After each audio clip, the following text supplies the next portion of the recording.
What's up, guys? Welcome to episode 43 of the Let's Talk Nerdy podcast. On this episode, we are talking Endless Ocean Luminous, Jump Ship, Stellar Blade, and DUCKSIDE. I like that boom boom pow. Them chickens jacking my style. They're trying to copy my swagger. I'm on that next shit now. Boom, boom, pow! Black Eyed Peas. If I'm not back in 5 minutes, just wait longer. You are now tuned in to the Let's Talk Nerdy podcast. I love it when you talk nerdy to me.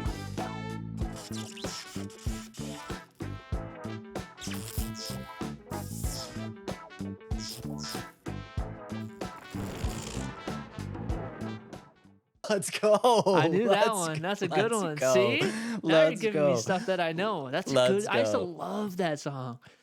Cramp my style. Boom, boom, pow. I don't know why, but that just came on my feed in the car, and I was I was so tempted to turn it off because I'm not a big fan. You know what I mean? But it's like it's just kind of so catchy that you're like, all right.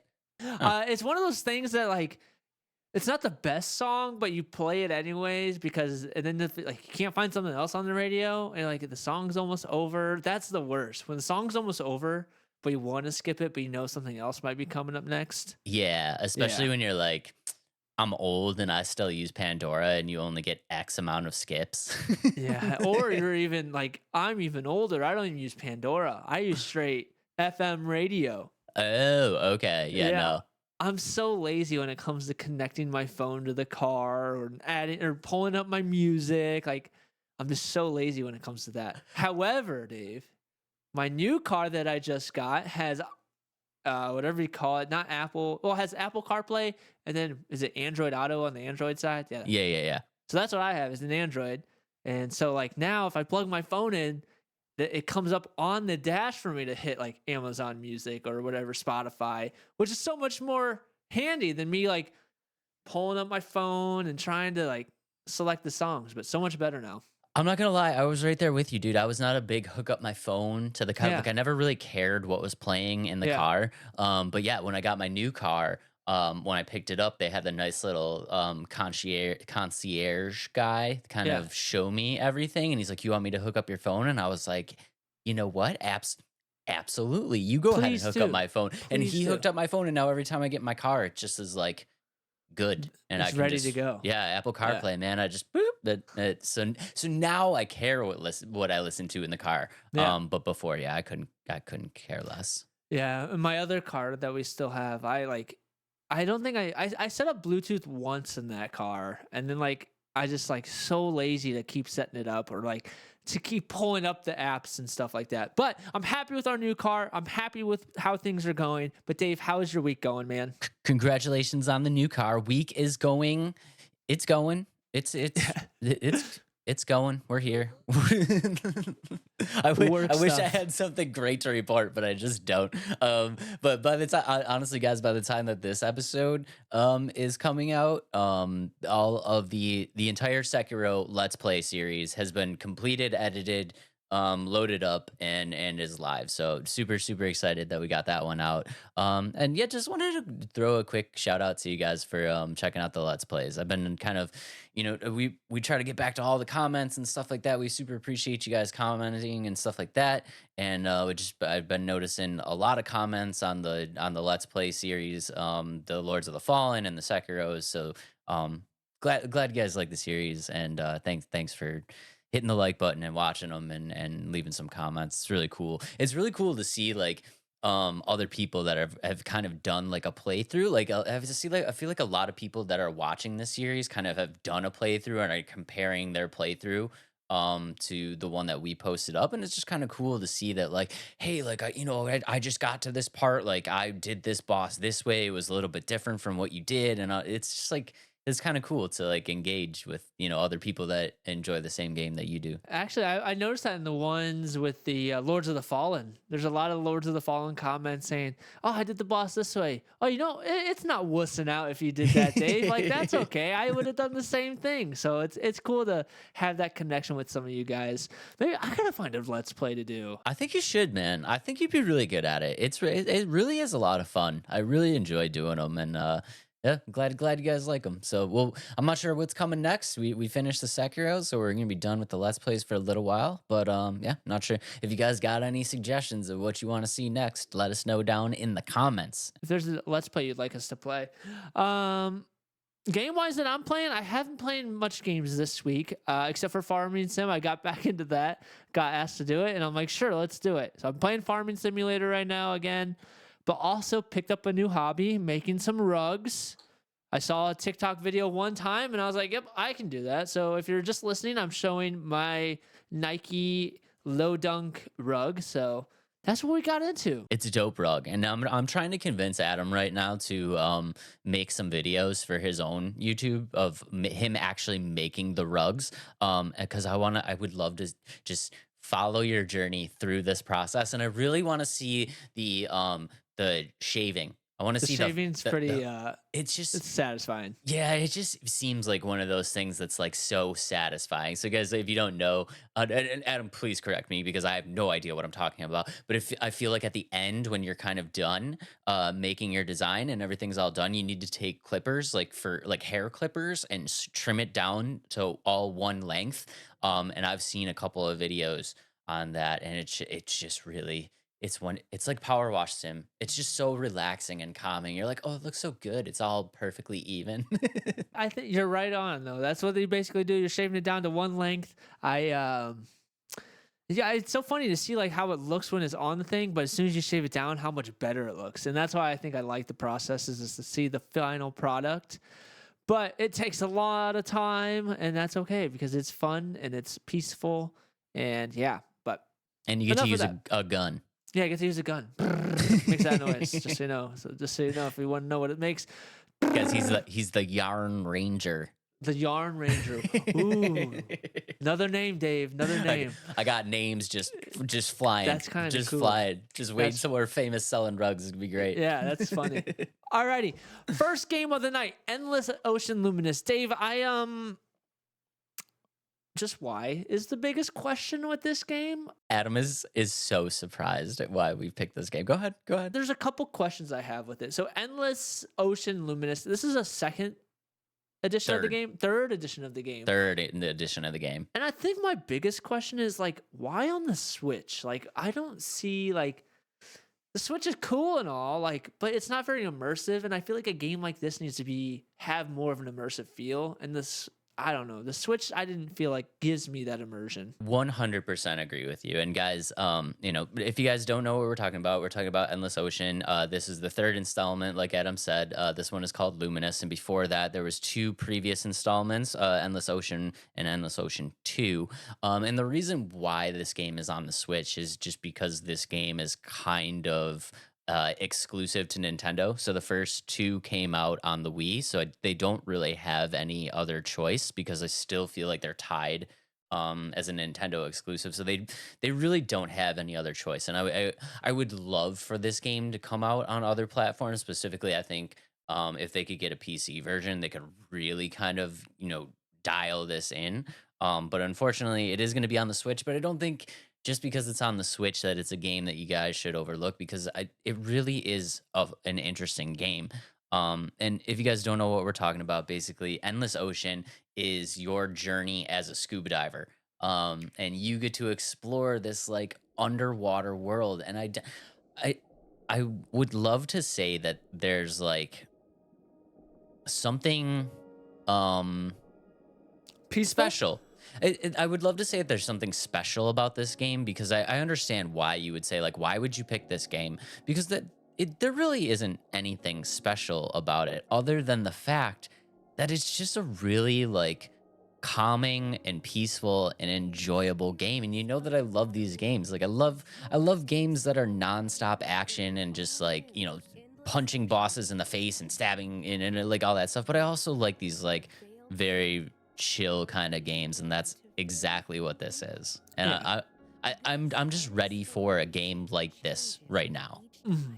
I would definitely agree with you. And so if you're just listening, like Dave said, you're just a scuba diver exploring the ocean. You get to go along and find different species, and it's really cool that you'll be able to play with other people, up to 30 different players in a server, which I think is really cool. And I think Yeah. that, see, that's where some of that immersion does come into play, where you'll get to feel like you're scuba diving with other players and see different sea animals, explore different underwater like castle or like underwater facilities or like landmarks and stuff like that. And it's really cool. Yeah, and if you guys are just listening, I mean, take a look at the trailer, and there's some extended trailers that are showing like a lot of gameplay right now, and I think just like you think underwater, right? And you just think like it kind of all looks the same, but you can, if you're just listening, like we're seeing so many different types of like underwater settings. I mean, we're looking at kind of like a cove right now where the water is very crystal blue. And then we're looking at like a cave setting where it's a little bit murky and a little bit greener, Mhm. and then there's deep ocean stuff where the water's like almost black, and then also, like Adam said, you're exploring all of these different areas. You're exploring like not only just the ocean, but you're exploring these shipwrecks and like these underground kind of like temples and stuff like that. And I think it's a really kind of just fun, peaceful, immersive experience that you can kind of just get lost in. You know what I mean? And it's like just the crashing waves and just seeing all these different species of animals kind of swim around you, and like oh, it's a sunken ship, or like, oh, you found this new thing to explore. It's just a very kind of calming game, and I think every once in a while you just kind of need a game like that. Yeah, and a couple other things with it. Kind of there's simple customization too. I don't know if you saw that. Like you can customize your character. You'll be able to change like the scuba air tank, the colors and things like that. Which I don't think it's gonna be anything like major in terms of the customization, but just adding stuff to make your character yours. Like I said, you'll be able to play with 30 different or 30 total players. And if you don't play with that many, like 10 random people can join your server, like if you don't like have so many, which is kind of cool because like some of these games, if you don't have friends in there, like it feels kind of empty, but it's nice that they'll push people into your world if you don't have people playing with you. And the great thing about this is like nobody's trying to kill you, like you're just swimming and exploring together, which is really cool.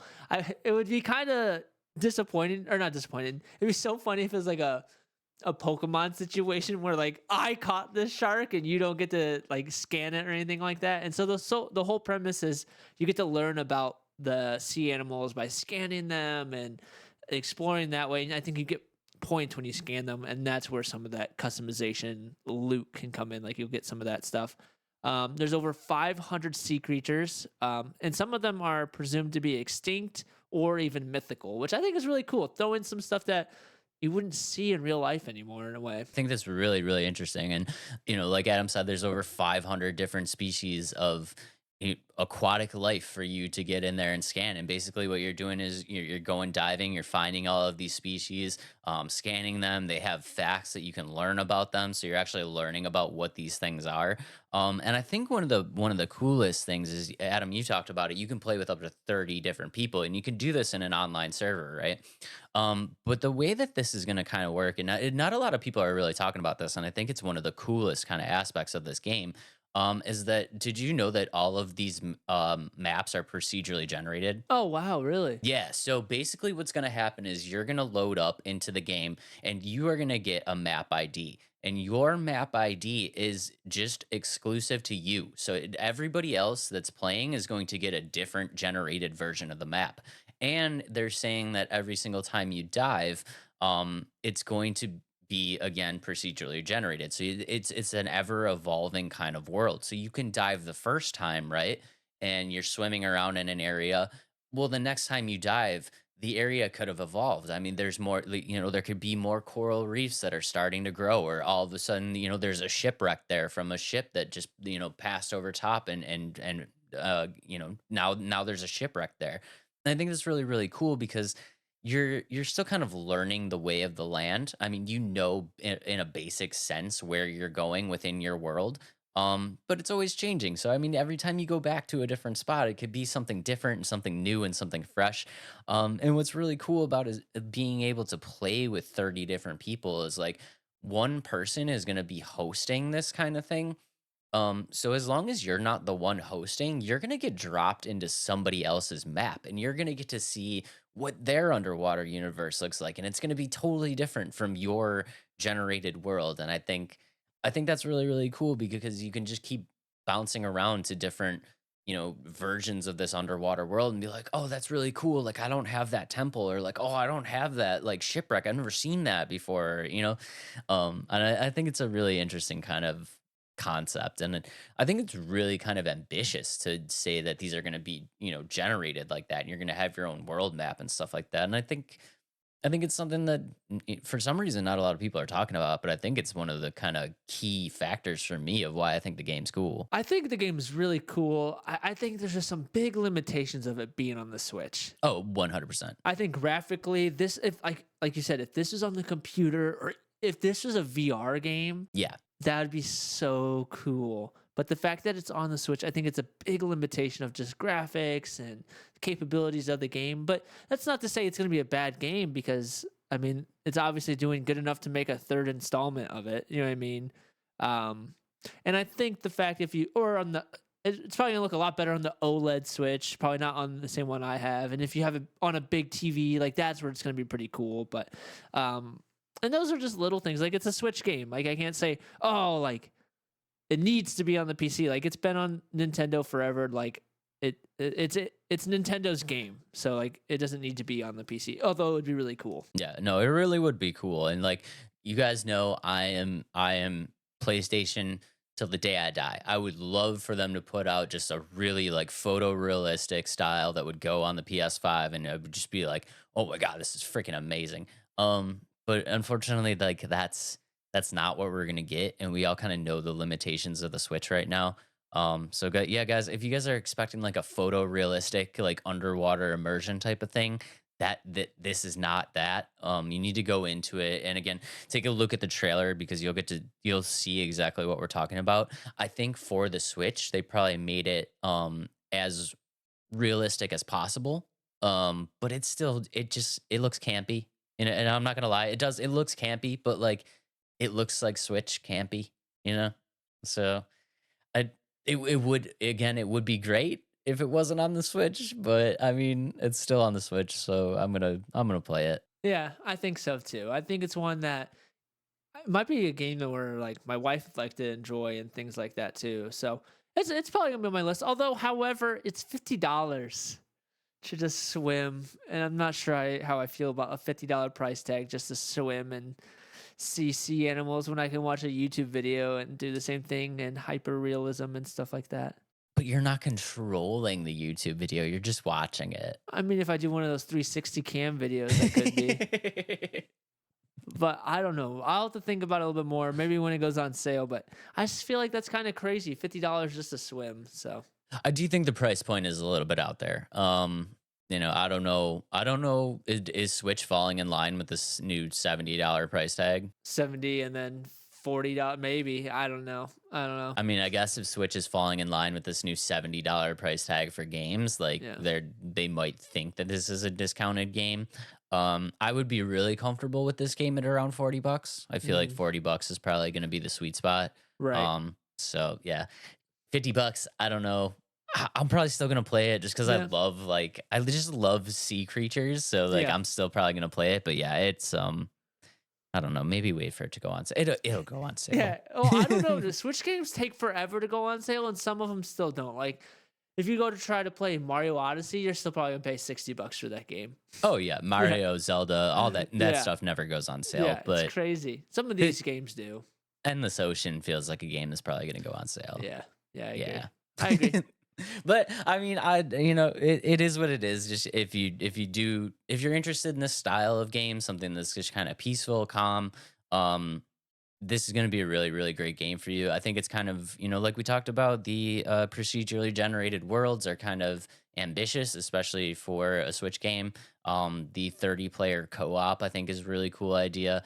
It's definitely something that I'm gonna look into. If you guys like underwater stuff, definitely check it out. Just be aware, it is on the Switch. It's gonna look a little bit campy. It might be a little bit pricey, but I think at the end of the day, Yeah, I think this game is going to offer a lot more than people think, and Yeah, and one thing I wish it would do is like you get to customize your boat that like travels you to where you're gonna dive. That would be cool, but I don't think that's what's gonna happen. I don't think that's going to happen either. But yeah, I do think it's really cool, and one of the things that people were talking about is like, is there going to be a story mode to this game? The first two had story modes. This one I do believe is going to have a story mode. I do think story mode has been confirmed. I don't think it's gonna be anything crazy. It seems like a kind of very typical we're gonna save the coral reef story, which is fine. I don't know what other story you could kind of do for this, but there is gonna be a single player story mode. So if you don't want to load in, with 29 other random people, you don't have to. You can explore by yourselves, but keep this one on your radar. I'm gonna play it. I will let you know when I have scanned all 500 creatures in the endless ocean. And I'll give you my final thoughts. And this game comes out on May 5th, 2024, so right around the corner. But Dave, so these animals are pretty cool in this game, and I think some of the animals on our best sea animals list are going to be in this game. It's going to be a Go ahead. There are going to be indeed an amazing plethora of animals in this game, and we will see which ones will make the list of the greatest sea creatures of all time. So, blind ranking of sea creatures. Yes, blind ranking of sea creatures. Do you want to go first? Go for it. I'll let you quiz me first. Okay, all right. Yeah. I have an idea of how this list is going to work out. So we're just going to go ahead and I'm going to move my list around a little bit, if that's okay. That's fine, yeah. Just full disclosure, guys. We don't move the list around, but we were going to do this as a draft. So all of my favorites are on the top, and I just want to move them around a little bit. That's okay. fine. All right. So Adam's first choice are going to be crabs. Oh, 5. Easy 5. Oh, excuse me? Easy 5, Dave. Easy 5 for crabs? Yeah. Dude, with their little pincher, they're so funny. They're lame. Crabs are lame. Crab fans, get them. Get them. Okay, Adam's putting crabs at a 5. Next up on the list, we are going to go with seals. Ooh, see now seals, that's a 2. Those are so cool. Seals is definitely a solid 2. I like that. I like that. Okay. Next up on the list, we are going to go with sea turtles. Ooh, what did you give me before or after sea turtles? Because you said this is a list of some of your favorites. These are all bangers in my book. Yeah. Shoot. Okay, I'm putting sea turtles at 1. Putting sea turtles at 1? So cool. They live to be like 100 and something. Sea turtles are cool. They're so chill, bro. Yeah. So chill. Okay. Next up on the list, we are going to give you dolphins. Crap. I will put dolphins at 3. I can't put it any lower than a 3. Can't put it any higher either. Yeah. You use the 1 and 2 spot. Okay. I did use the 1 and 2 spot. Okay. And Adam's number 4 is going to be manta rays. Ooh, okay. I love manta rays. I think aside from the dolphins being at 3, I'd probably put dolphin at 2 and just move it down a little bit. But other than that, I like the list. I think the list is good. No, I like the list. I think you got all bangers. And then I love me a manta ray. Manta rays are so cool because they literally look like they're like flying in the ocean. Yeah, it does. They just glide through. And it's funny that we were saying that sea turtles are so chill because every time I think of sea turtles, I think of Finding Nemo. Yeah. Like those sea turtles. Yeah. What's up, dude? What's up, dude?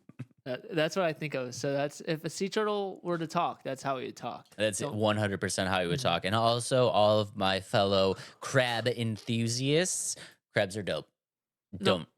Crabs are dope. No, they're not. They're little pinchers. They're so cool. All right, Dave. Crabs are cool if your name is Dave, I guess. But all right, next up, blind ranking. Oh wait, no, you can introduce it this time. Blind ranking of the best ocean creatures of all time. Yeah. Okay, Dave, you took someone off of my list, so your first option is going to be the great white shark. Ooh, doing it right off the bat, huh? Yep. Okay. I'm going to put it as a number 2 and hope that you gave me one very specific thing. Number 2. Okay. Your second option is a blowfish. That is not that is not the one thing that I was hoping for. Well, I know where it's gonna go then. Blowfish. I mean, blowfish are cool. 5. 5. They're Yeah. cool. 5. You suck. You're cool enough to be at number 5. Okay. They're cool. They're cool. All right. Your next option is seahorses. Okay. All right. Seahorses are pretty dope. Mm-hmm, I'm gonna put them at a 4. And just 4. yeah, here's why. Because seahorses are dope, but they don't really do a lot. Yeah, they're just kind of there. They're just kind of there. You know what Although I mean? they can have one seahorse can have like hundreds of seahorse babies at once. I You mean, ever see that? Yeah, no, that part's That's crazy. Yeah, that part's crazy. I mean, ocean life just in general is pretty crazy. Yeah. I just like if you're going to if you're going to an aquarium, are you saying like let's go see the seahorses first? No, you're not. Nah, you're just they're cool, but they're just kind of Yeah. yeah. Okay. 4 on the seahorse Next option is the anglerfish. with the little. There's a little light. Yeah. That thing's cool. Okay. Yeah, guys, if you don't know what we're talking about, the anglerfish is pretty cool. You guys should check it out. It has this like little nub thing on its head, and it uses it as like a as like bait. That's why they call it the anglerfish, almost like it's fishing, and it just kind of like sticks that out there, and then other fish come along to try to eat it, and then he relentlessly murders those fish that come to try to eat that thing. Yeah. It's pretty cool. I'm gonna put it at a 3 though, because it's not the one that I was hoping for. And if Okay. you don't give me my number 1, I will be very sad, and you know exactly what it is. I think I do, but it wasn't on this list, Dave. What? You did not put it on the list. I did not. But your number 1 choice is the blue whale. Were you hoping for a killer whale? Of course I was hoping for killer whale. I'm sorry, Dave. It was not a killer whale. It was a blue whale. So your number 1 choice is a blue whale, but blue whales are so epic. Look at number 1 on my list. Number 1. That was my number 1 pick. Can you even see this? Can you even see it? Yep, I can see it. Orca whales. Number 1. Nope, sorry. Okay, fine. I mean, blue whales were on my list. They were number 8, but They're so cool. They're epic, man. They scare away everything in the ocean. Like, sharks are scary, but if you come across a blue whale, a shark's running away. I don't think they are. Are they? I'm pretty certain they are. I think blue whales are just like so chill that no one cares. Exactly. And sharks avoid them because they're so big and scary. Sharks avoid killer whales. Did you see that footage of the killer whale ramming that great white shark? I have not. I'll have to check it out. Killer whales are like disgusting killers. What they do is they run, so they swim from underneath and they look for like the great white sharks, and they go from underneath and they seriously just bash it in the stomach with their nose because they like to eat their livers. Huh.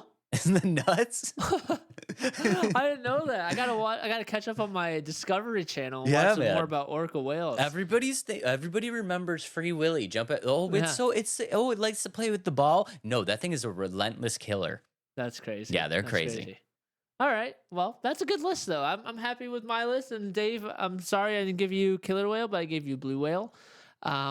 Beluga whales are funny. They got the squishy brain. Those are cute and funny. Yeah, I like beluga whales. I think we're going to catch some serious slack, though, for having both of these with no killer whales on it. So yeah, that's true. That's true. Can't wait for those comments.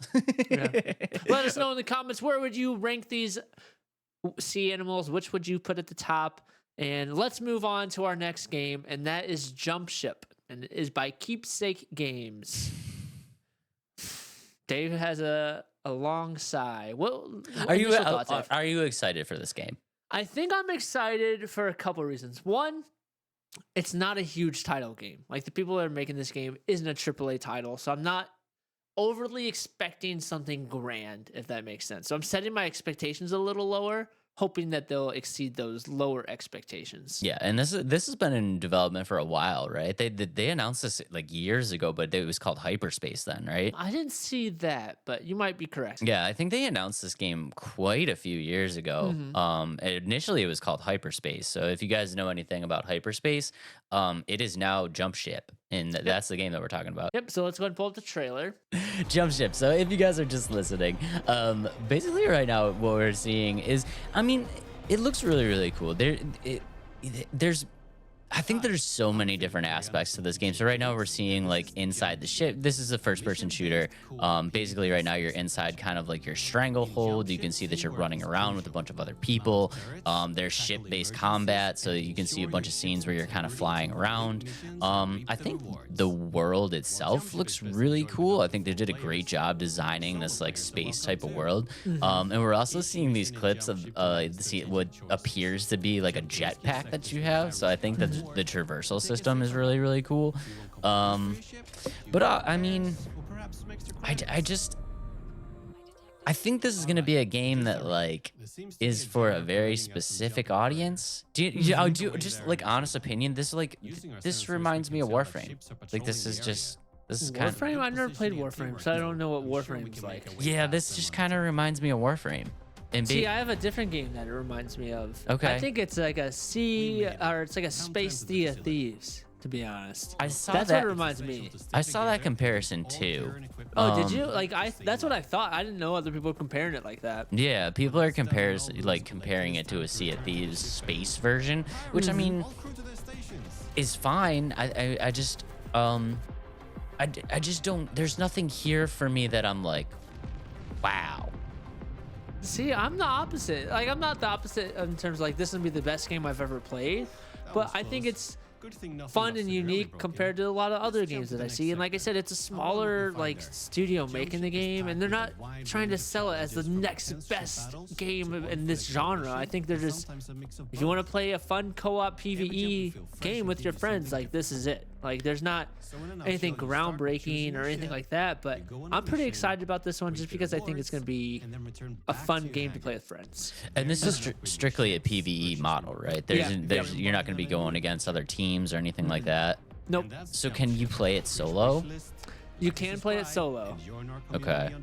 So that was one thing that they did make sure to share. It's better played with multiple people, but they said that you can play it solo.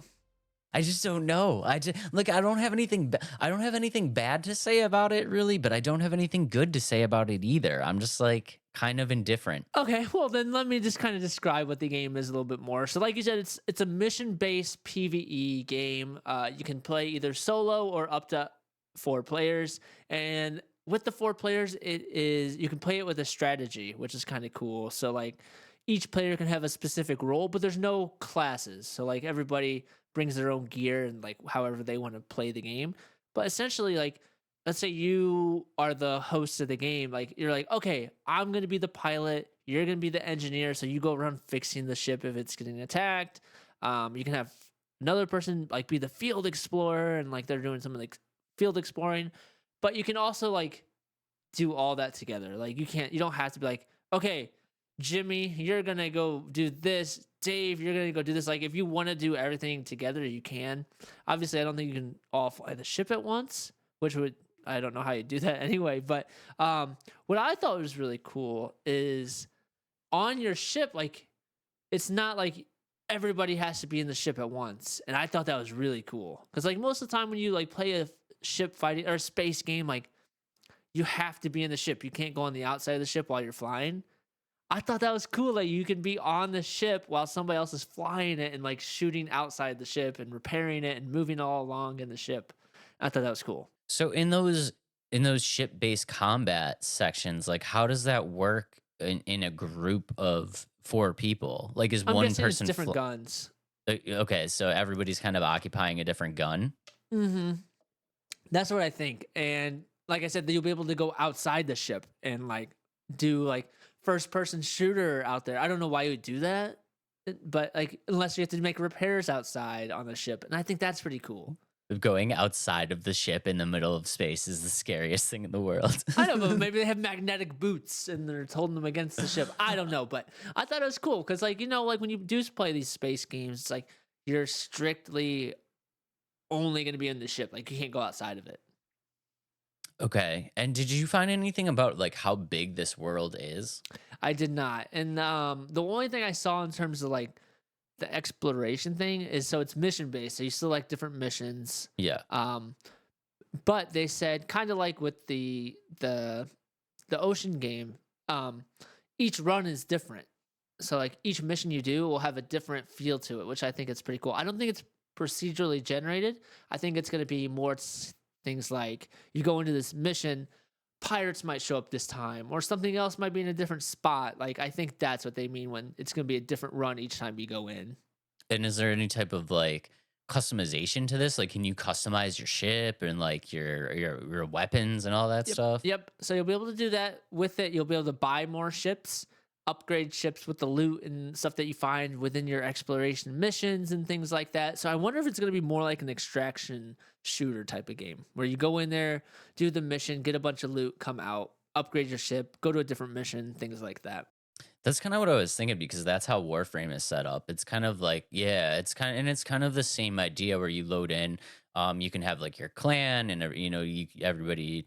You have like a home base and everybody on the ship, and you do these missions together. And it's very. The thing about it though is like, and you mentioned this a lot with Outpost.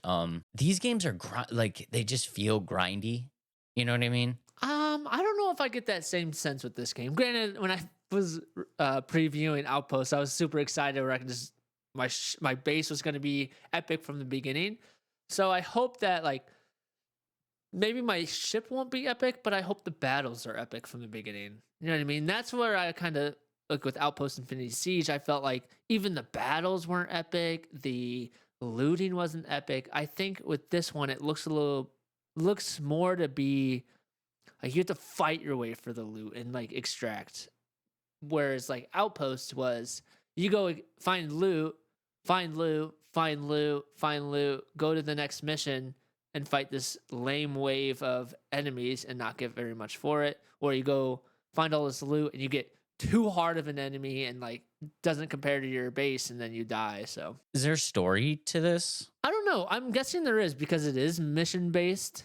I'm guessing it'll have some type of story. I didn't see much on that part Because that's usually my issue with games like this. It's like it needs to have a story because I'm just like there's only so many times that I can do these missions, these grindy missions, and I just like come out of it and it's like, okay, well that's the 24th time that I've done that mission. Like, what did I get out of? Oh, I got some loot and a new gun. It's like I'm so not interested. Like that's like there's different types of gamers out there and for me like I don't mind the grind as long as I'm getting stuff for it and like I feel like I'm accomplishing something and it's hard to say because I haven't played this game, but to me like if this game like gives you like new ships and like trying to like collect all the ships, like that's cool to me as long as I'm working towards something. And I do think that there is going to be some type of story base with it just because it's mission based like exploration, whereas like Outpost is like just go loot stuff until you can build your base better and like didn't really have that, whereas this is like it's emphasizing the mission based stuff. And did you find, is this free to play or does this have an actual price tag? No price tag yet. It's still in like Steam. I believe it's going to be an early access game, so like it might have like it's going to start off small and probably a small price, but I don't know, like to me like I don't think they're trying to push it to be like one of the like a game of the year type of game, if that makes sense. No, I mean, yeah, and like we said, it's a small studio and we love supporting small studios here. I don't think they're pushing for a game of the year either. I just I don't know. Yeah, you're right. This game appeals to a very specific audience. I unfortunately am not part of that audience. I wish it all the best. To me it kind of yeah, it looks like Warframe. It looks like Sea of Thieves with ships. It's just another one of those games that kind of gets lost in the shuffle. With you. With me, Dave. yes. With Yeah. me, yes. With me. For me, like I'm excited. I think this one has a potential of being a game that I'll enjoy for an extended amount of time, especially if I can find somebody to play with. Again, I don't think it's anything groundbreaking, but I do think that the idea of it is really cool. And if they truly are, so they say that it's seamless transition from going onto the ship, getting on top of the ship, and like flying the ship. So I really hope that it does have that seamless feel. Like when I land my ship, I don't want a cutscene. Like I want to be able to just walk off my ship, and that's what they're saying you could do. Whereas like Starfield, like you had to like that was so many transitions. Like transition to get onto your ship, transition to fly out to outer space. So I'm hoping that it truly is seamless in terms of stuff like that. Yeah, I did see that they're saying it's a seamless transition, and you said Outpost did a great job with that, right? Yeah, it Jumping was from the very mech, yeah, and stuff yeah, like that. jumping from the mag, jumping from the top down, and things like that. But yeah, I think it's pretty cool. I am excited about this one. I'm excited with like my expectations are low to be like I'm not saying like, oh, this is be a game that I'm gonna absolutely love. It's a game I'm like I'm gonna try, especially if it's at a lower price, and I'm like, yeah, I'll give it a few hours or I'll play it with some friends, but it's not one that I'm like jumping the gun to play right away. I'm glad that you brought up the price tag, because that was going to be my question to you: is what price point does this come out at where you're not interested anymore? What I'm not interested at? Yes, If it's a full $70 retail game, no chance. no chance. No chance. Especially so one of my qualms with the game. That's a funny word. I haven't used that. That's Probably a ever in my great life. word. Look at Yeah. us. Look at Yeah. us. Yeah. But one of my qualms with the game is some of the animations of like the character movement was kind of funky. But again, that's if it's a small game and it's a $30-$40 game, sure. Like that's not a big deal. I can look past that. But yeah, I think $30-$40 is where I'll kind of put my limit at. I feel like that's right about where it should be. I'm gonna be honest with you. When I first saw this game, I was kind of thinking that this was almost gonna be a free to play. Just from the look, but yeah, I think $30 is probably right around where they should be with the game. But I mean, I'm probably gonna catch a lot of heat in the comments, but like, like I said, this just isn't a game that kind of appeals to me. So and again, I don't have anything bad to say about it. I don't really have anything groundbreaking to say about it either. So I think it's just kind of like one of those games, and I hope it's really, really good. But on a positive note, I'd add that, obviously Adam brought this to the table, so this is a game that he's interested in. I would love to know, like, what are some things that you would love to see in this game that would really kind of take it to the next level and exceed your expectations of what it is right now? I think one thing I'd love to see is a plethora of ships. Like maybe like not have like you can't own so many, but like have the option to like, ooh, I'm gonna sell this ship so I can get this really epic ship. Like have a multitude of ships that I can select and customize. Customization of the character, I would hope that you'd have that, especially if it's a 4-player co-op to kind of set each other apart. Honestly, like I think based off of what I'm seeing, like the battles already look epic to me. Like I feel like the space battles are gonna have some type of epic feeling and intense feeling with the combat in the air. So I hope those feel really good. So like in Starfield, I didn't like the combat in like air. Like I thought it was pretty wonky. I thought it was kind of boring. So I hope it's fast paced. And then the land combat, again, I think it looks like it's going to be pretty fast paced and like get to kind of work together. So as long as it shows that, I think that's about it. As long as it runs smoothly too. That's all what I'm looking for. I got one thing. I would absolutely love if this game allowed you to have multiple ships. So you can. Okay. That's for sure. For like each, like I can have my own ship and you can have your own ship. Yeah. That is one thing I don't know. See, that's what I was looking for, and I would have loved that, because as much as I would love to be on Captain Adam's ship and just patching holes whenever he needs me to, I would much rather just have my own ship and then we fly together in like a fleet. That sounds really cool to me. Yeah, and honestly, that's kind of even in Sea of Thieves, you can't do that. I don't understand why they don't do that. I think part of it is like they want you like because there's different ship sizes. Yeah. So I mean, like they don't want just a bunch of solo people running around the game, or maybe they want it to have.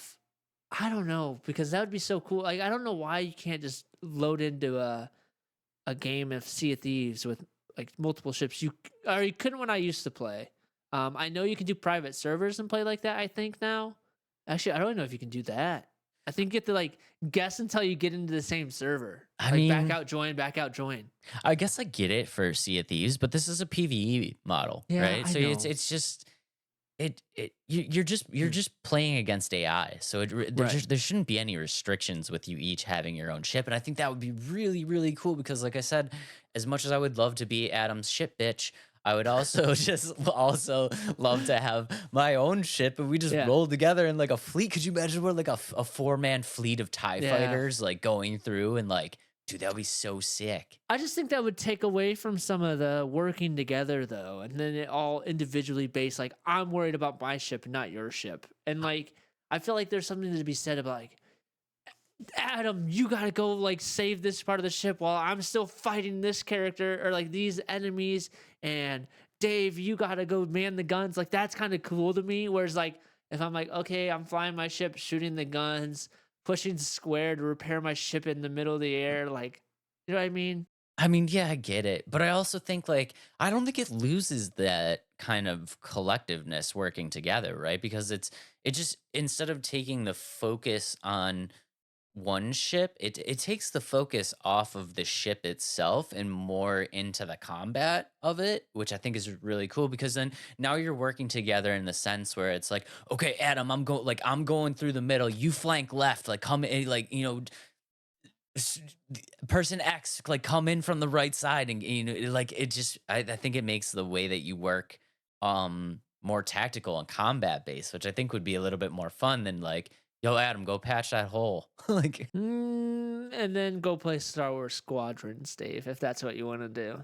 You know what I mean? Like, I think since it is mission based and like looting based, I feel like it doesn't need to have that. But I do think that some type of fleet system would be cool. Or if like maybe they increase the amount of players in the game instead of just 4, like it's 16 and there's 4 ships and like you play with some randoms to kind of work together. You know what I mean? Kind of like the how Sea of Thieves is set up where like you have a crew and then you can come across other crews. I think that would be kind of cool. yeah, because and again, it's nice to have that like option of your own ship because like you said, um, this could be a situation where it's like you might not load in with 4 friends.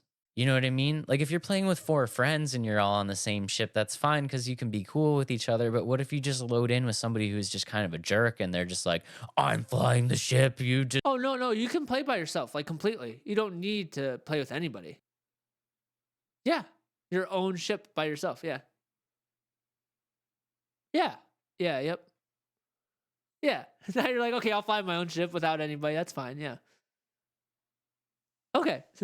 But other than that, I think the game, yeah, I think it would be cool instead maybe not having your full own ship, but like having like a mini like speed racer. You know what I mean? Talking about like a speed bike zipping around. That'd be kind of cool. that would be even sweeter, dude. I would take the speed bike 10 times out of 10. Yeah, or like a mech. Like you could jump off the mech and start protecting the ship that way. Take Whew. my money. Yeah. Take See my now? money. Come on. All right. What's the dev again? It is Keepsake Games. I got you. I'll We're- add some good We're ideas to the game. spitting out gold right here, guys. Yeah. We're spitting Yeah. out gold. So, but other than that, I'm pretty excited for it. Again, my expectations are low to be exceeded, and it's going to be on my list if it's not $70. If you guys are interested in games like this, definitely give them a look. We love supporting small devs here. This again is a small dev. Again, don't get me wrong. I'm not crapping on the game. It's just not typically a game that I play. It does look very interesting. It looks like it's got some great aspects. And if I can have my own ship, I will 100% play with Adam. Woohoo! Or I don't even need the ship. I'll be the bad word you said earlier. Oh yeah, I did say a bad word. That's okay. That's all right. But Dave, the ships are cool in the game. Obviously, not the best ships ever that we've ever seen in a video game or movie or any type of pop fiction or pop culture. So let's do a draft of the best fictional spaceships ever. Guaranteed, we both have the same number 1. And you get it. I Dang get it. Okay. Ah, crap. Guys, I'm sorry. There's only Ah, one place to go. crap. The best ship in the entire world. We are gonna, of course, go with my number 1 pick, the Millennium Falcon. Wow, really? Is that your first pick? I'm just kidding. Yeah, it was. Dang it. Dang it. That's a good pick. I gotta do it. Literally all of the ships on this list could be from one movie, or one IP in general, but I'm gonna also kind of pick one from Star Wars. So my number one pick is the Slave One. Boba Fett's ship is so cool. That's a great pick. Yeah. That's a great pick. That was not my second two? Star Wars pick, but yeah, no, that's a great pick. No, I'm kind of like I Do we had to go off of Star Wars? I or had we- to go Millennium Falcon Yeah. though, right? Yeah, I you had, did. No, yeah, 100%. That was my number one. I had to go to okay. Yeah. All right. I was kind of second guessing my first pick there. No, don't but, do no, it's that. okay. All right. Next up on my list with my number 2 pick, we are going to go to a very different place, and we are going to go with the Heart of Gold from the Hitchhiker's Guide to the Galaxy, because I am a just total old hipster, and I love Hitchhiker's Guide to the Galaxy. I think it's a great book, so I'm going to take that ship. Okay. I like it. I like it. He doesn't like it. He doesn't. No, like I just don't know it, to be honest. I don't think I've heard of that one before. Look it up. Look it up after this. It's I'll it's have to look it up. It's a cool ship. It's a cool all right. ship. All right. I'm going to stick with Star Wars still. So my second pick is the X-Wing. That's a good one too. Yeah. Yeah. No, that's a great pick. Is your whole list Star Wars? Most of it is. I feel like yes. you could just go Star Wars this whole list and be totally fine. Yep, I agree. Okay. Next up on my list, number 3, we are gonna go with Nostromo, the ship from Alien, which is an absolute dope ship when it is not being overrun by aliens. Yeah, I would agree. That's a good one. That's a good one. All right, my third pick, I'm going to move on a little bit from Star Wars. I'll probably bring it back, but my third pick is the Milano from Guardians of the Galaxy. That's a great one too. Yeah. Yeah. I love that one. That's a solid ship. I just like the way, like, you ever see those, like, teeter-totter birds that you put on, like, thing that balances? You know what I'm talking about? Where it's, like, in the nose kind of Yeah, like, with the nose, and you can spin it around. With yeah, and it stays there. That's what Yeah. it kind of reminds me of. Did you used to take those off the weights and do You it put on your finger? finger? Yeah. Oh, 100%. Yep. Yep. That's what that ship reminds me of. So that's my third pick. That's a great pick. Okay. Next up on my list, number 4, we are going to go with Galactica from Battlestar Galactica. I think it's good one. a very iconic ship. And I know Battlestar Galactica doesn't hold the same clout, regard, if you will, as Star Wars or some of the other franchises space series, but I do think Battlestar Galactica is a great series, and I do think that ship is pretty dope and iconic. Good one. Good one. My fourth pick. Okay, I'll stay off Star Wars for my fourth pick. My fourth pick is the Axiom from Wall-E. It's a great ship too. The ship that's like taking everybody everywhere. Not really like an epic ship, just the fact that it's like holding on to like humankind in one spot is kind of cool. Yeah, no, that's a great pick. I'm kind of nervous about this last pick now. I don't know. Now I'm just like trying to decide what we're gonna do, because I can't believe this is still here. And I know if I don't pick it, you're not gonna pick it. And if we don't pick it, we're gonna get in so much trouble. But let's see. I'm not picking it. I'm sorry, guys. I'm not picking it. I'm not doing it. I love you guys very, very much. I'm sure you know which ship that we're skipping right now. But my number 5 pick is going to be the Shadow ship from Babylon 5. I think it is such a dope ship. When you're looking at this thing, have you ever seen this thing before? Mm-mm. It looks like a spider. Like it's so menacing and creepy and scary. It's just like when you see that thing coming at you, look out. You need to go the other way. So yeah, number 5, Shadow ship from Babylon 5. Okay. Yep. I think I know what we should be Take picking, it. but I'm also not doing it. No, He's not I'm doing moving. it. He's not Not doing moving it. So We're- my 5th pick is from Rick and Morty, and that is Rick's Space Cruiser. That's a great ship. That's a great I ship. love that show. I love the man, my words are hard today. I love the fact that the AI in there is just so sarcastic and funny. So that's my 5th pick. That's a great ship. I think we had a great list, but we're gonna get totally roasted. Dude, just wanted Honorable mention, Star Destroyer. So where you're going, and also the TIE Fighter and the a bunch USS other- Enterprise, Star Oh, Trek. Meh. Bro, Meh. we're gonna get so roasted. Yeah, who cares about Star Trek? Oh no. Hot takes. Uh-oh. Hot takes indeed. Yeah. USS Enterprise I got on there. We also got the Satellite of Love from Mystery Science Theater. That was a great ship. Serenity from Firefly. The Discovery 1 from 2001 Space Odyssey. That's a Ooh, great yeah. ship. And of course, the Executor from Star Wars Empire Strikes Back. That thing is Oh nasty. yeah. Dude, that thing is like a freaking how big do you think the Executor is? Too big. It's probably like the size Yeah. of like a country. It was Yeah. it'd probably be if like Canada was floating in the sky. Yeah. I would agree. Or like, I honestly don't think this is a really good ship, and I think a lot of Star Wars fans would agree. The Death Star, like as cool as that ship should have been, the fact that it blew up so easy is kind of lame. Like it makes it a lame ship. I think it does make it a lame ship. It's like you forgot like a couple panels. They just throw one bomb and the whole thing erupts. Like it's crazy. You just forgot like the one panel you needed to put over like the most Crucial penetrable part of the ship. Yeah. You forgot about that. So that's why I think it's kind of funny. And it's the same thing. What was that? The Star Planet, or what was the one in the newer movies? It's like a Death Star, but it's Oh, like yeah. a planet. Oh yeah, the oh god, I can't remember the name. I can't even think of the name. That one was even worse. That one was Like it's like yeah. you didn't learn from your mistakes. No, they just Yeah.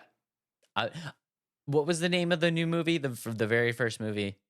A Rise of, I don't know. It was the newer ones, right? With Ren and whatnot. Yeah, the brand new ones. Yeah. Oh, what was the name of that movie? It's gonna drive me nuts. I have no idea. The very first movie in that series was a Yeah. blatant copy of New Hope, Yeah. and I seriously was so disappointed when I saw that. I'm like, this is literally the exact same movie as New Hope. It's the exact And they same. did it worse. And they did it worse. Yeah. Yeah. But anyways, that's our picks for best ships. Let us know in the comments which ships should have been on there for spaceships. We'd love to hear it. I'm sorry, Star Trek fans, but Star Trek is not one of my favorite IPs. Not saying it's bad, it's just not for me. So let's move on to a game I know Dave is excited about. Let's move on. Ladies and gentlemen, I present to you Stellar Blade.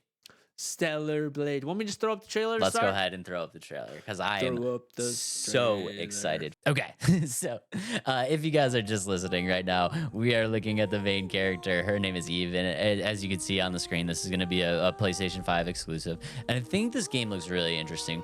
What we're seeing right now is all of these main characters, and she kind of unplugged that one like a Matrix. Did you see that plug in the back? Yep. Yeah, Yep. so I thought that was really interesting. But the what we're seeing is a very interesting style world, and I think it does. Welcome to the world. I don't know. I see in your face that you're maybe not super excited about this game. No. I'm actually pretty excited about this. Oh, one. are I'll tell you? you why once we get there. Yeah. Okay, so we're seeing everything that I love in games right now. We're seeing just a ridiculous amount of combat. We're seeing a cyberpunk kind of style. We're seeing ridiculous boss fights. And if you look at the combat that we're seeing in this trailer right now, this combat is so clean, and I'm just like, I'm so ready to just play this full experience. Are you excited at all for this? I am. I've already said yes. Okay. Give me some time. Let you talk through the trailer. Okay. So, guys, this game basically, you're gonna be playing as Eve. You're tasked with fighting I'm gonna butcher this. Nativa. Nativa. Yeah. Ida, whatever. Yeah, so basically, they're alien invaders that have taken over the Earth, and you and your clan are coming back to the Earth to kind of regain your territory, to take your territory back from these aliens. Eventually, you're gonna find this city called Zion, which is humanity's last surviving city on Earth. And I don't want to spoil too much of the storyline, but there's gonna be a storyline that ensues from there. But what we're looking at is just such a very, it's such a unique world. It's like these aliens have taken over and kind of made the world what they want it to be. So you're seeing what's like remnants of civilization, things that you recognize, but in a very different way. And I think it's a really unique setting. Yeah, I would agree. And I think the fact that it's kind of using the cliche post-apocalyptic world of Earth, but it does it in a way that's definitely much more unique than what you would see in many other games. I like the fact that it feels like everything's in ruin, like in a good way though. Like it's Yeah. like I said, it's not like over the top.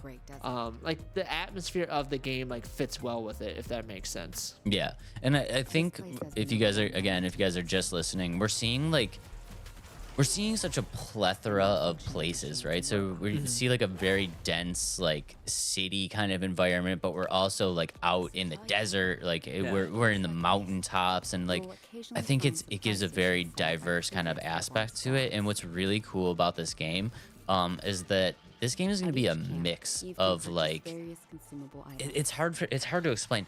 It's going to be a mix of like semi-linear, semi-open world. Did you see this? Yeah. Yep. Yeah, so there's going to be sections that are very linear, but you're going to get to like hub sections that are much more open world styles where you can kind of control what you do.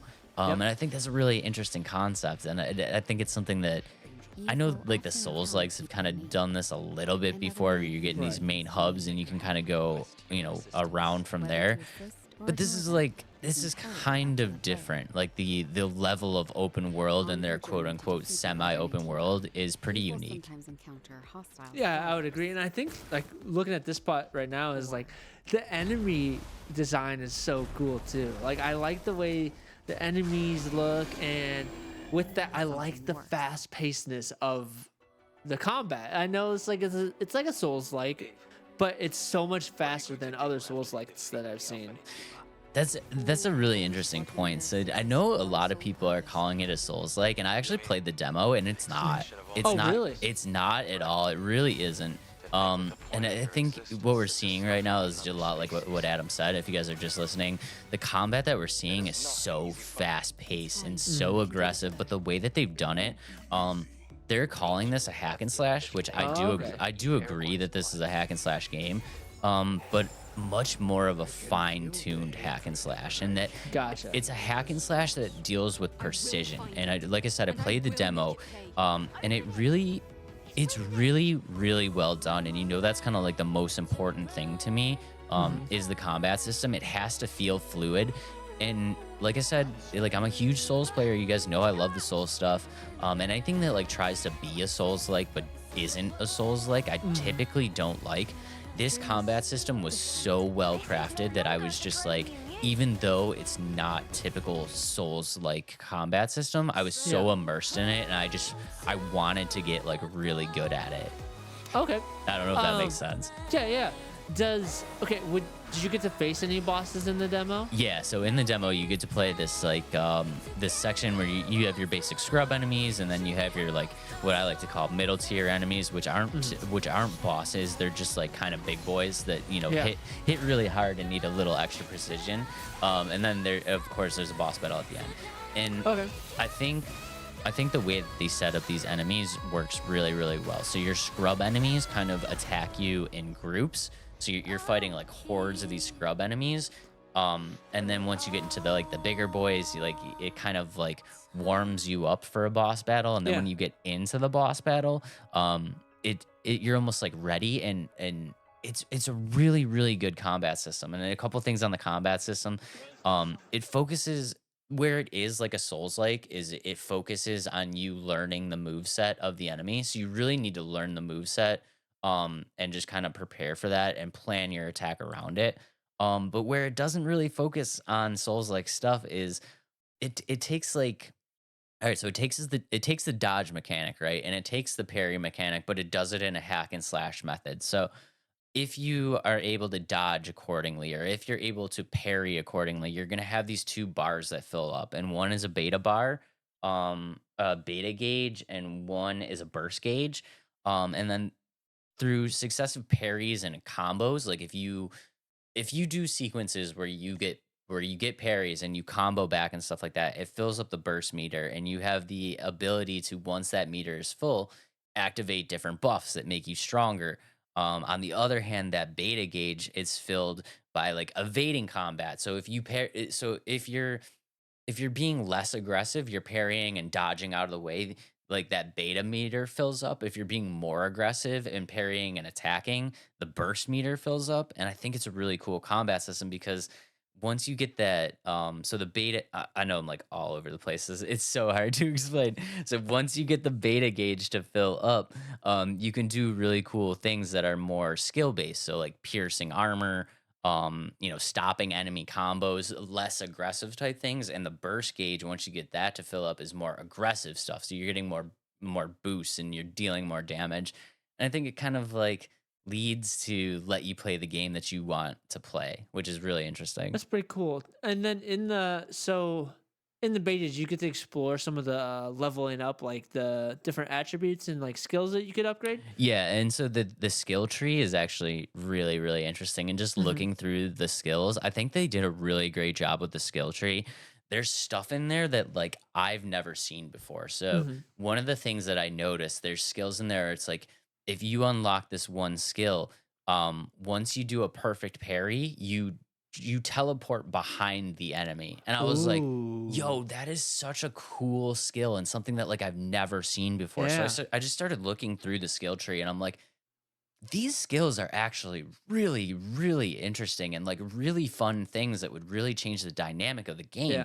And it's like, I've seen this before in tons of have you ever played a game where it's you have a skill tree and you're just looking, and you're like, this is all garbage. I don't Yeah. care. It's I like I don't don't care. need any of I don't this. need any of these skills. Like this game did a really great job on the skill tree and just introducing different skills that would really, really kind of change the combat system. So I was definitely excited for that.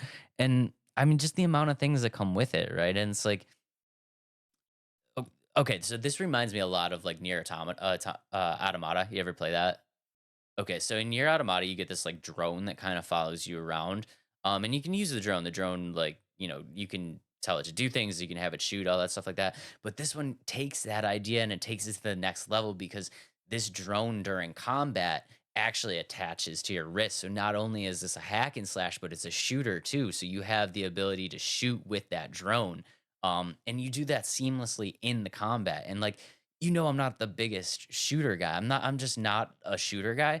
But when you work it into this hack and slash style of combat, I was just like, this is so sick. Like I was so excited to do it. Okay, and then with it, so is the drone? Is it a companion too, or is that's like your like armor and stuff like that? And then I guess with the companions, did you get to experience like how those work at all? Yeah, so it is your companion too, and a lot like near. The great thing about the drone is when you're not in combat, it's kind of free floating away from you. So you're also using the drone to like scan the area, and it'll show you where there's like hidden chests and like like areas of interest and stuff like that. So it does work as a companion, and it does work in combat off of your wrist, but you can pull it onto your wrist and make it just like an actual gun that you can use in the combat. So it was it was a really interesting idea. I think this is a game that like I was definitely excited, but the more you've kind of talked about it and described the demo, like I'm definitely gonna go try the demo now, and I'll probably put this on one of my next wish list game as well. So found one, Dave. You found another one that I'm interested in. I think it's gonna be super sick, and yeah, it draws. I can see comparisons to a lot of different games, namely Near. I think they really kind of followed the Near model and then took it to the next level. But I mean, it has remnants of Sekiro, it has remnants of Souls likes and stuff like that. But the true mechanics behind it is a hack and slash, and I think if you're not a Souls like and you're looking at it and you're like, this is just another Souls like it's not. So definitely give it a shot. Um, don't just pass it off as another Souls like because I think it's something totally different. And I think it's something really unique. And I think it's gonna be a lot of fun. I think it's gonna be kind of one of those hidden gems that like people play, and then after people play it and start talking about it, it's gonna blow. I think it's gonna blow up. I'm excited to see this one. And it's coming out this year as well, correct? Next month, this month. It's coming out very soon. Yeah, it's coming out April 26th. The demo is already live. And I want to bring up this one point that I thought was really funny. So I don't know if you heard this, but everybody is saying that this main character Eve is like really like she's waifu. Yeah, she's really pretty. She's a waifu, right? So they did introduce what they call the skin suit, which I think is really, really funny. So it's a little bit of a skimpier outfit that I'm sure everybody's gonna love. But the one thing that they did with that is they hid the hard mode difficulty behind that skin suit. So if you want to play with that skin suit and you want to see her all skimpy, the game is gonna get crazy, crazy hard, and there's nothing you can do about it. And I think that's hilarious. Man, that's kind of funny. More and more people are gonna play in the hard difficulty because of it. So Oh that's funny. yeah, dude. And the boss that I played in the demo, like that boss hits hard. Like that was it was a challenging fight. You know I love challenging fights. It was a challenging fight. It took me a couple tries. Like where it is like a Souls like is this learning the enemy's move set and stuff like Yeah. that. Like I really had to learn the move set before I felt comfortable being like, yeah, I'm gonna tank them this time. So Yeah. yeah, I thought it was really, really funny. Everybody was kind of like, "Oh, she's so hot, she's a waifu," and then they're like, "Well, if you want to see her skimpy, hard mode." That's funny. That's funny. That's definitely a different way of doing things, I suppose. But Yeah. other than that, I think it is a good looking game. I like the graphics. This overall setting of the game looks really good. And like you said, the combat mechanics very unique. The skill tree is unique. So I think it's a game that I'm going to put on my list. Yeah, I played the demo, guys. It was a lot of fun. I mean, there's everything that you could want in the game. There's exploration, there's gear crafting, there's customizations. You do a lot of stuff with like the exo spines, where these customizations are not so much just aesthetics. Like it really does, it really does add to your skill set. So I mean, this is probably one of the games where I was like, dude, you could really have endless builds. Like you could play this game so many times, and just based on the skill tree and like your exoskeleton and like all that stuff, like you could have such a diverse range of builds for this game that it would be absolutely insane. And a couple other things, like there's QTEs, which I think is really cool. I know a lot of people don't really like the quick time events, but I think in a game like this where it's not all quick time events, it's just stuff that like happens within these cutscenes, I think is a really cool idea, because it could really affect what happens in the actual storyline. If you fail a QTE during a cutscene, you might go, to a different branch of the story, which I think was a really interesting thing. It is set up so that if you don't want to deal with the QTEs, they will just automatically complete themselves. So if you just want to do the standard story and not deal with the QTEs, they do have that option, but there is the option to do it. And if you mess some stuff up, like it could really affect the storyline, which I think is really cool. They're saying that this is going to be 25 hours of gameplay. And if you're looking to do 100%, which is doing all of the optional stuff, all the collections, everything like that, it'll be about 50 hours of gameplay. Interesting. So it's a way to get your money's worth. Yeah, and my absolute favorite thing, and it's so sad that we have to shout this out, but the developer has said that so this game is going to retail for $70. The developer has said that there will be no further things to buy, which I think is really, really cool. And it says a lot about the gaming industry that we even have to say this. But they really wanted to just put out there that if you buy a $70 game, you are going to get a 100% complete game with no extra purchasing nonsense, which I think was Right. really, really Yeah. cool. You don't see that in too many video games nowadays. So it is refreshing to hear that. And just as long as it is a full $70 game when it does come out. So I got this one pre-ordered. I will keep y'all updated, but as of right now, this is one that I'm super excited for, coming out April 26th. Demo is out right now. If you are at all interested in this game, go ahead and play the demo, because it was a lot of fun. very exciting game. Very exciting Very game. exciting game. It could actually be one of the greatest hack and slashes of all time, don't you think, Adam? It could be, but we have some good lists. As of right now, it is not on my list, but we, of course, need to do a draft of the best hack and slash games of all time. Adam? Just forewarning you guys, there's going to be a couple on my list that might not be hack and slashes. Same with mine. Oh, okay, I'm going first. Okay, go first. Okay, do I want to open it up? Okay, well, let's clear this one, because this might not be. Hey, they're all cleared at this point. They're all Dave. clear at this Yeah, point. yeah. Okay, my very first pick, I'm going to take God of War. God of War. That was on my list. That was Dang on your it. list? Okay, we're counting Yeah. it. Okay, all right, we're counting it as a hack and slash. Okay. Well, I'm kind of screwed now because I only had 5 games. Oh, because no. I didn't think you were gonna take that one. So, because I don't have too many more. Okay, my first pick is Hades. That's a I've great been putting game. that on a couple of my lists, and it is much of a hack and slash game. And you just go in there smacking a bunch of things and enemies. So that is my number one pick. That was actually on my list too. That's a great pick. Good. That's a great pick. Okay, number 2 on my list. I am old, so I am going to go with Ninja Gaiden. Ooh, okay. That's I a love good me one. some Ninja Gaiden. I don't think I've actually ever played it. So what's the whole premise behind Ninja Gaiden? Ninja Gaiden is an awesome story. I mean, basically, in its essence, you're just a ninja, and you need to just complete like you'll. It's your basic stuff. It's a very basic storyline. People get kidnapped. You need to save your city. You need to save the girl that you love. It's all very basic storylines. But I think in the essence of the game, it just you kind of give it a free pass. Like it doesn't need to be anything extravagant. Especially if you're like me and you played it on the NES that had no storyline. So Okay. I like that. I think I might have to try that one. try Ninja Gaiden. It's a lot of fun. Okay. My second pick is Castle Crashers. You ever play that one? No. Oh, it's just a 2D like hack and slash, like platform fighting game, and it's really fun. I might need to play that. Yeah, it's really simple. It's really cheap too. You had me at 2D. Yeah, there you go. And it's multiplayer, so you can play with up to 3 other friends, and you all are different, like I guess knight, and they all have different abilities, and you just go hacking and slashing stuff. You had me at 2D. Let's do Okay. this. That's awesome. Yeah, you have to check that one out. Let's do this. Okay. Next up on my list, we are going to go with Bayonetta. Ooh, okay. Yeah. I like it. I know that it reminded me a little bit of Stellar Blade. So I was like, yeah. kind of same Correlates. vibe, Yeah. same feel. Bayonetta is really OP. I didn't really find it challenging, but if you're just looking to like beat some crap up in a hack and slash, Bayonetta. Yeah. Okay. My third pick, again, I don't know if this is a hack and slash game, but my third pick is Space Marine.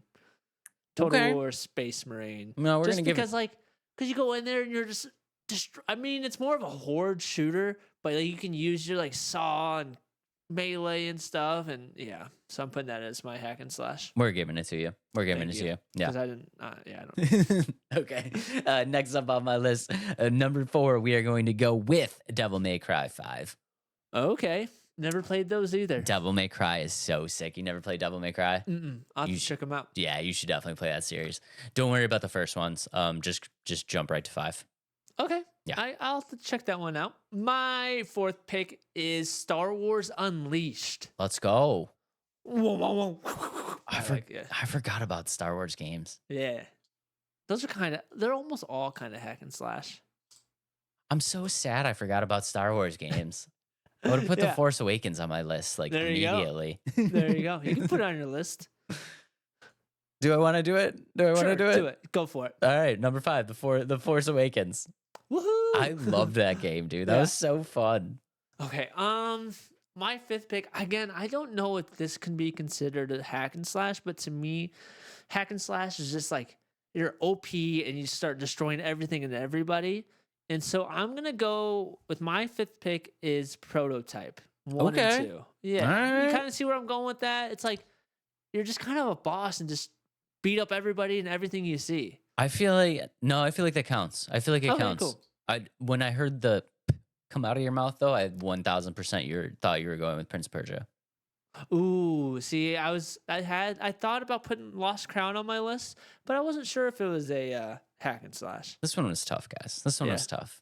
This Let is it- Dave's idea too. So. Let us know down in the comments. Number 1, let us know if we picked 10 hack and slashes, and number 2, let us know what your favorite one is. Yeah, I think we're gonna get like, oh, this is 10 random games that you can fight people. we should have just done 10 fighting games, the top 10 best fighting games ever. Yeah, exactly. Well, All right, guys, let us know down in the comments how we did. A couple honorable mentions. We, of course, we had to put Nier on here just because we talked about it a lot. A little Diablo. I got Persona 5. I got Hellblade. And as a Souls fan, you know I had to put Darksiders on this list. okay, there we go. Moving on to our last game of the night, Dave. We saw this as soon as we were done with our last episode. DUCKSIDE, the Rust game, but you're a duck. Funny thing about this game is a lot of people thought it was an April Fool's joke because the trailer and announcement trailer was released on April Fool's. Tisk tisk. It was. It is it's- indeed a real game. It is indeed a real game. Let's pull up the trailer Yeah, let's pull up the trailer because of DUCKSIDE because this thing is ridiculous. I don't think any explanation is going to do it justice. Yeah, so I think just watching the video or explaining the video if you're just listening, we'll kind of go from there. Once I learn how to pull this up with our new system, there we go. Boop, Very you nice. see that? There we go. We're moving on. Okay, if you guys are just listening right now, we are looking at a duck with a gun. And he's just soaring over the land. But there's a lot more to this than so we just talked about like squirrel with a gun. Yeah. And I think people are gonna kind of get that kind of vibe to it. But that's not what we're looking at all. No. We're looking at like a building. Like this is a builder too. Yeah. You just this is Rust as a duck. basically, yeah. This is basically Rust. You are just a duck. Yeah. A third-person duck, and you can shoot bow and arrows as you're flying. You can fly into other people's bases, steal their stuff, shoot shotguns, shoot nail guns. Like, it's just so random. There's explosions. There's actually humans that you kill. Yeah. Like, so you don't play it as a human. You kill the humans on this, like, outside the island, I think, is what I saw. Yeah, and the base building is very similar to Rust. It looks like you can team up with the other players and protect your base and things like that. So it's just unique. And you know what's really interesting to me is when if you were just to explain this game to somebody, you would think that it would be kind of low budget but guys, if you're just listening, if you look at the trailer, it actually looks good. Yeah, it looks fun. It looks like a fun game. It looks fun, but it looks like a well-built game. Like the mechanics behind it look good, and the graphics behind it look good too. Like I would expect for a title like this that's kind of what's a good way to put it? Not like gimmicky, but just kind of quirky to be Low effort. I wouldn't say low effort. I would like kind of quirky. Like it's kind of a weird, kind of goofy idea. Mm-hmm. Yeah. I would expect it to look worse than it does. Does it look better than you think it? Like you, I think you it does. Think It has the feel of like Goat Simulator. You know what I mean? Like it has the. It's a quirky and fun game, but it looks good as you're playing it. Right? Yeah. No, I would expect if you were to just tell me about this game, I would expect this game to look not nearly as good as it looks. I would agree. And some random things about it is it takes elements of Rust and DayZ in a way. You play as a duck that you harvest, craft, and loot to make different weapons, expand your base. You can raid other people's bases. Some of the weapons you can make that were shown in the trailer is bows and hatchets, nail guns, and it's just so random to make Rust with a duck, and I think that's funny. And it seems to be the theme of our games recently with the squirrel with the gun, and what was the other one that we just talked about last week too? It was another animal game. Yeah, it was another animal game. It'll come to me as we're talking about it. I mean, this all started with Mouse. Do you remember when we were talking about Mouse? Yeah, the Mickey Mouse, the Mickey Mouse shooter. noir. Like, yeah, dude, yeah, this is becoming a thing. Giving cute animals guns is becoming a thing. Yeah, and last one was Empire of Ants is what we talked about last week. Yeah, so I mean, they're just fun games, and I think it's because like people are starting to, I don't want to say lose interest in the same style of game. Like there's so many Rusts, there's so many Valheims and Sons of the Forest, like they're all starting to feel the same. And I think like the developers of this games, which is Tiny Built Games, they're just, what can we do to spice up these games a little bit? And I think they're doing it in a fun way. And I think we need it. Honestly, there's this is the good and the bad, the yin and the yang of the gaming industry at the moment. There's so many games.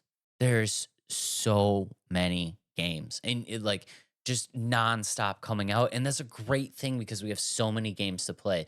But it's a bad thing too because it's nearly impossible to not have carbon copies.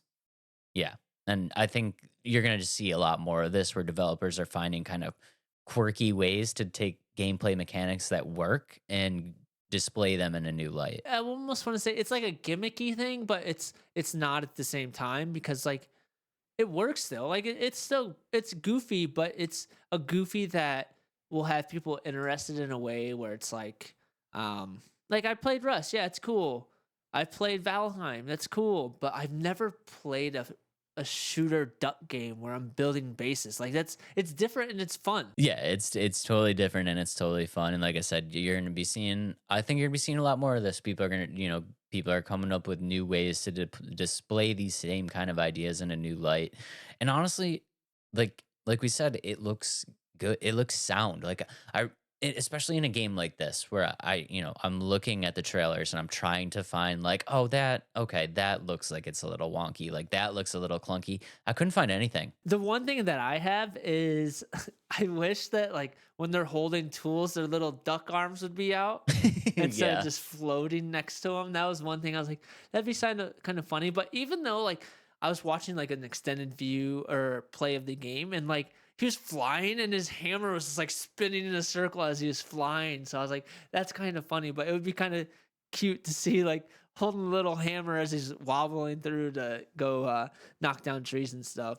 And the fact that he like hits his head against the wall until he gets the tool, it's kind of funny. I'm typically not like a big fan of this game. I think I'm gonna play this one just Do you because think so? Yeah. it just looks fun. It just looks like a good time. And one thing that we've talked about this in the past and got a lot of slack for, do you notice that there doesn't seem to be a water or food intake meter? I didn't see it. I could have missed it, but I don't like that in survival games. But I didn't see it. I didn't want to bring it up because I didn't want to jinx it. But as of Yeah. right now, I don't think that food and water is a necessity.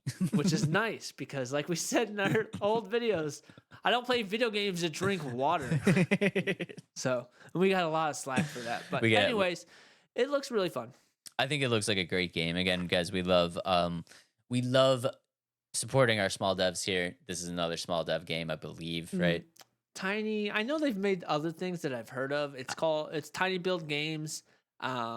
I know they've made some things, but smaller games, nothing crazy. Yeah, I think it's all smaller games. So yeah, if this sounds interesting to you, go ahead and drop this on your Steam wish list. I think it's gonna be a lot more fun than people think. And just looking at the game, like it looks sound. It looks really, really sound. I know it's a quirky, kind of funny idea, but it looks like a well built game. And I don't think it's gonna be something where if you play it, you're gonna be like, I'm disappointed in this. I think it's going to be exactly what you think it is. And yeah, I'm excited to play it. This dev has made Kill It With Fire and Hello Neighbor. Oh, Hello Neighbor. Yep. So a bigger game. Didn't Hello Neighbor wasn't. It's a phone game now, but it didn't start out as a phone game. No, it started out as a regular title, but again, another smaller title. Like I think it's a smaller game that blew up big. Yeah, it was never a game where it was like, it's definitely not a AAA. Right. But other than that, there's not much else to say about the game aside from it looks fun, it's different. If you're looking for another Rust type game, this could be the game for you.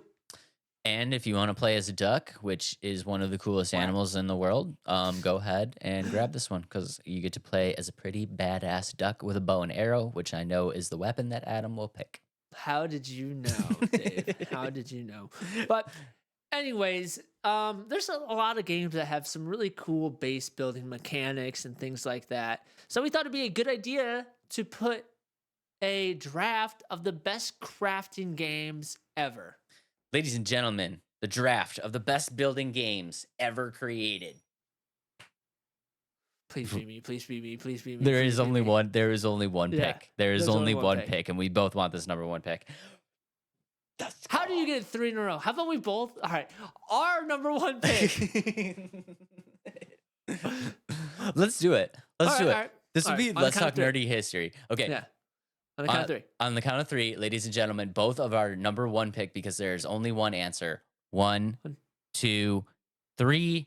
Minecraft. Yes. Okay. There we go. How did you know, Dave? There's only one. There is only one answer. Okay, we're sharing number 1. Yeah, we're sharing number 1 because that is the game that set the stage across gaming industry for crafting. This is a Let's Talk Nerdy first. Mm-hmm. It took us 42 episodes, right? Yeah. This is our 43rd episode. 43 episodes before we. Yeah. Okay. Let's talk nerdy first. You guys saw it. Okay. Number 2 on my pick. I am going to go with Subnautica. Okay. I love Subnautica. That is a good one. And you get to build underwater. Mm-hmm. And you love the underwater stuff. Love the underwater stuff. Building a base underwater is so fun. Okay. My second pick, Dave, is on land. But my second pick is Ark Survival, the that was my dinosaur number building 3 game. pick. That It was is my number. so good. It's so fun. However, the servers in that are kind of campy and mean, and if you get into a full server, you are out of luck. I will agree with that, but it's Mhm. basically Minecraft with dinosaurs, and Exactly. it just has to be on the list. Yep, I would agree. I should have done that as my number 2 pick. Should I'm so salty. Okay, number 3 is going to be Valheim. You know that I had to do it. I love Yeah, it's a good one. I love me my medieval stuff. Yeah. I Okay. get to build medieval stuff. That's Yeah. right That's up my pretty alley. cool. I'm just crafting my own Game of Thrones world in my head. Yeah. I actually never got into Valheim as much, but it was a fun game that I did try. But moving on to my third pick, it's the 2D version of Minecraft. So my third pick is Terraria. That was on my list too, dude. There's only so many crafting building games, though, to be honest.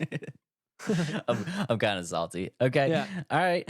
My number 4 pick then is going to be The Forest. You know that's got to be on the list. Yeah. Yeah, that's a you know good it's one.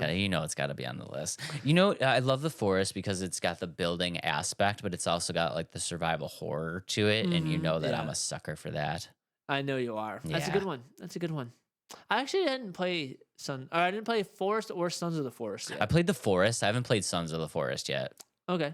I'll have to track it out. I need to find somebody to play with. Not me. Okay, find me. All right.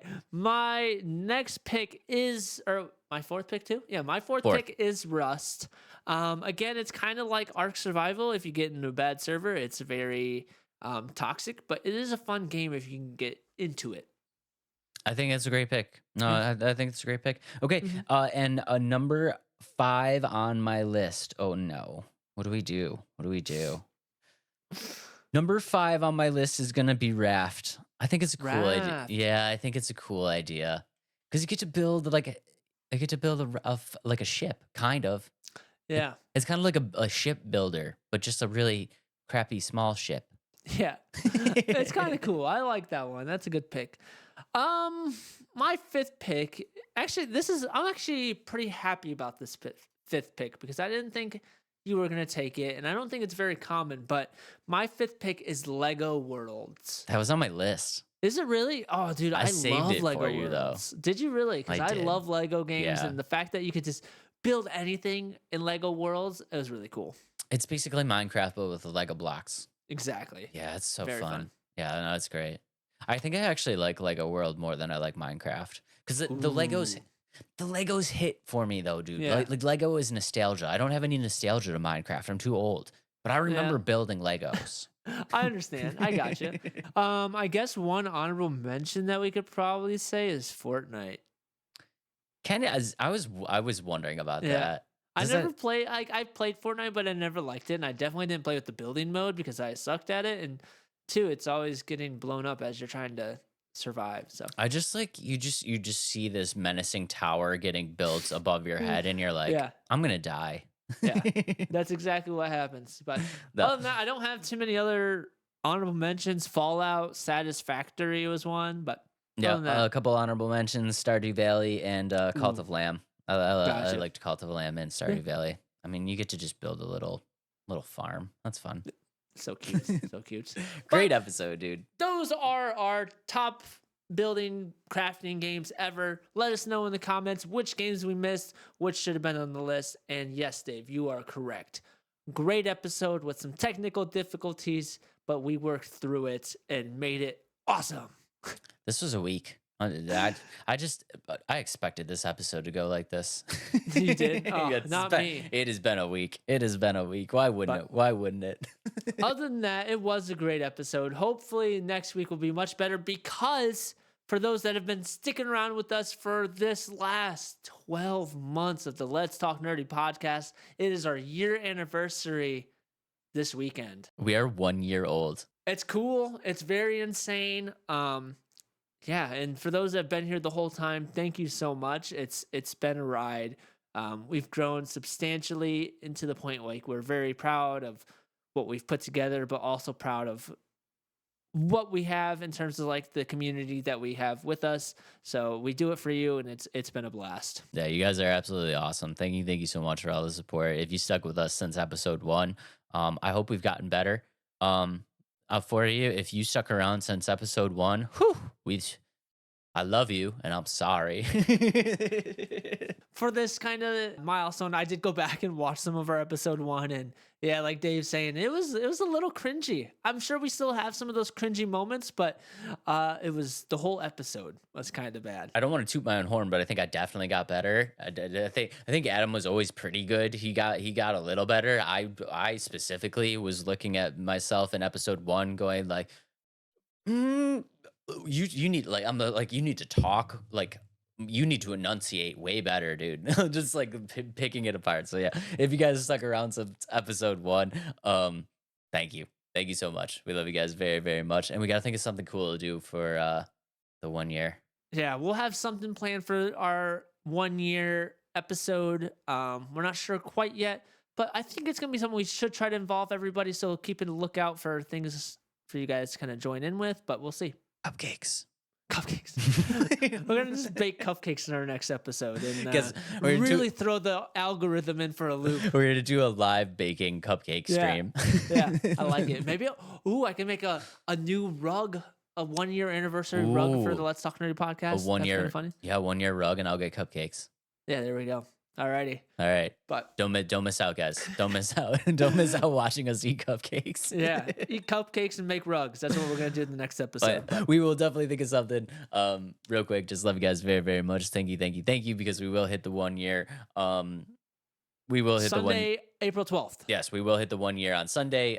So the 1 year episode will be a week later. So just thank you so much for 1 year. It's been an absolutely incredible ride. We love you guys very, very much. Thank you for everything. Adam, what you got for them? If you're not following us on all social media, please make sure to do so. Let's Talk Nerdy Podcast. And if you enjoyed the episode, make sure to tippity tap the like button and subscribe to catch any more of our content of episodes, video game reviews, and a bunch of other stuff because it's awesome. Drop down in the comments your RSVP if you're coming to the 1 year party, so I know how many cupcakes to get. We love you guys very, very much, and we will see y'all on the next one. Peace out, nerds. Quack, quack, quack. Chocolate or vanilla cupcakes? Chocolate. My man.